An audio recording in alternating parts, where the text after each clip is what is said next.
First question will be for David Eichel. Morning, Ben. Appreciate it as always. You know, y- just growing up in Big Ten country, I guess, what have you noticed that has been so consistent about Tom Izzo coach teams and Michigan State? And I guess how has he kind of crafted his legacy and kind of left a just the overall impact on college basketball in general? Yeah, obviously, they're one of the best and most consistent programs in the country, close to the most consistent. And I think he obviously gets extreme effort out of his players. They've created an environment that's very difficult to play in. And obviously they compete at the highest level. So, I've watched their teams for quite a few years and know what we're up against and know how, powerful they are as a program and how good this team is. Tom Kicker. Hey, Coach, good morning. Wanted to ask you, how do you prepare a team for going into a hostile atmosphere like the Breslin Center? That's probably something none of these guys have experienced at that level. Um, how do you prepare them, and do you coach differently in an environment like that? Not really. I mean, you just pump some noise into the gym. Obviously that you can't really simulate all of that. Just the intensity of it all, the noise, the crowds. You just can't simulate it. There's no like real prep for it. I think, if you put them in adverse situations throughout the summer, you put them in adverse situations throughout the fall, that's your best chance. And then kind of go in and you can't really overthink it. I mean, you're either going to win or you're going to lose. And um, hopefully you can compete and fight and do those things that we've done throughout the years. And it'll be a good chance to challenge ourselves and a good learning experience. Tyler. Ben, how was your Thanksgiving plate? Boy, that thing was loaded. And that thing was loaded up with a lot of gravy too. So Michigan State goes, more traditional, like two bigs. How do you decide, like coaching philosophy wise, whether you try to match them versus maybe going smaller and trying to let your lineup kind of dictate the terms? But it probably depends on the game. So I think we went smaller against Grand Canyon, maybe. Late in the game, we went pretty small that time, and it was part of the ebbs and flows of the games. Who's playing at a high level at the time, um, who can handle the physicality, and if smaller guys can handle the physicality, then we'll play shorter guys, and if it's the opposite, then we'll play the opposite. It really just depends on the game and the scenarios. I don't really go into the game over processing that piece of it, trying to create matchups and stuff like that. Obviously with a true five, that does allow you to play Trevin a little bit more, which he's obviously a good matchup and a good passer and all that stuff. So we haven't really, I guess, thought through that a whole lot. We usually do that mid game. Madison. Hey coach, apologize if I haven't formally introduced myself yet. I'm taking over for the season for Mike. Okay. Um, Wanted to ask a little bit. It seems like a little bit kind of a very basic level question, but how does playing at Michigan State help set the tone for what Big Ten play is going to be like for you guys moving forward the rest of this year? Yeah, I mean, if you're gonna start the league off, why not go to the champs? I mean, I don't see why you wouldn't want to. I mean, just go straight to it. We're getting straight to the action. We're not we're not starting with somebody that's in a different environment that's not. I mean, a lot of the environments are big time, but we're starting at the biggest one. Outside of them, Purdue, a few others that really create a home court advantage. We're going to the defending champs and obviously one of the toughest places to play is in America. Brad Schultz. Morning, Ben. Do you anticipate Brennan Hassan seeing more minutes this week? Good question. I don't know. He's had really good practices. He is an elite teammate, does all the things that we ask him to do, and he's starting to really move forward defensively and offensively and all that stuff. So, We would really like to have his shooting because he can shoot and he's been in environments like this, and this environment doesn't scare him at all.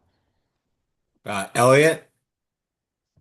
Hey Ben, we've obviously seen and talked a lot about Bennett and just how good he is. Has he faced a guard like Jeremy Fears yet in his career? And I guess have you seen any difference in demeanor? I know you've said he's just competitive as hell, and obviously we can see that. But have you seen any difference in his demeanor and preparation for facing another top guard in the country?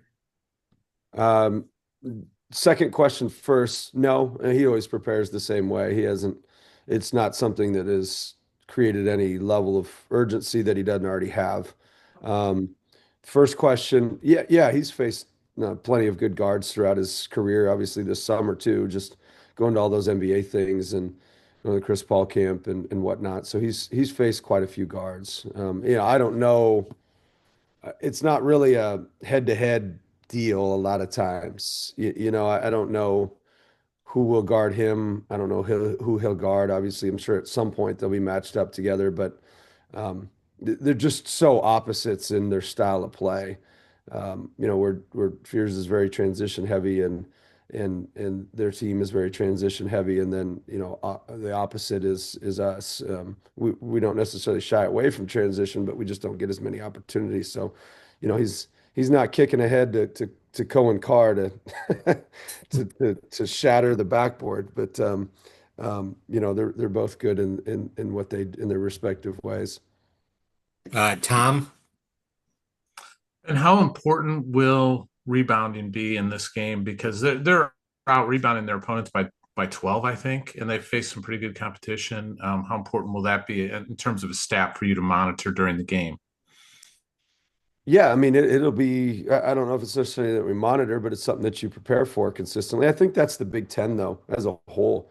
I think I mean, probably your top five teams are top 10, 15 in the country in rebounding most years, as particularly offensive rebounding. And they're the ones that probably started it all. And so then, I think Illinois was the number one team last year, maybe, offensive rebounding wise. And then, obviously Purdue's a monster on the offensive glass. And now you got Maryland in here, just all good. Michigan, I mean, everybody's good defense or offensive rebounding. So it's not even just Michigan State, it's everyone, but specifically them because that's who we're playing next. David. Ben, what's your philosophy and kind of coaching process? Well, if a guy struggles for a couple of games, he can play that much better. He's fought through adversity through his career. I guess how do you kind of approach going into a game like a Michigan State, for example? Do you try to give him a couple early buckets? Do you talk to him before the game, or do you say, "Hey, I know you can do it. I trust you," and just put him out there? It depends. So everything is like every scenario is completely different than the next. And so it probably depends on the person.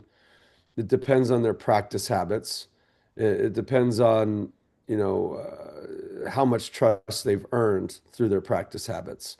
And so a lot of it is kind of a trust thing of, Isaiah Howard, if he has an off couple games, I mean, he's one of two that are by far and away our best practice players, meaning he is ready every day and competes at a high level. So he's created confidence and he's created some trust in that when you throw him out there, that he is going to be ready. Now, will he have the one game where he had three turnovers in a row in the first? Yeah, he might do that every once in a while, but it's not because he wasn't ready to go. That has nothing to do with it. And so for me, the biggest factor that we have is how are you practicing? How ready are you consistently with those habits? It's probably twofold. There's a talent piece that's very important, and then there's a dependability piece. And I actually told this to our guys yesterday. The more talent you have, the less dependable you technically have to be. But if you have a lot of talent and you're really, really dependable, now you're a star, right? And so if you have less talent, you need to be even more dependable throughout. And so it kind of ebbs and flows like that. So adding those two together add to the trust that you have in a player and their ability to come back from, maybe a bad game or whatever and try to build that trust back. I Is that, think final question, coach, will be from Tyler. oh, it better be a good one, Tyler. Oh man, that's a lot of pressure. You might have asked like a three-part question or something. Ask everybody else, like, what do they want to ask? Nah, nah. So I know you're someone that loves like practice and the intensity of it. How do you balance that like during the season when like guys are obviously playing heavy minutes, you're playing multiple games in a week. How do you balance like trying to get what you want out of practice during the season, but also knowing that they're kind of taking on a heavy workload with games?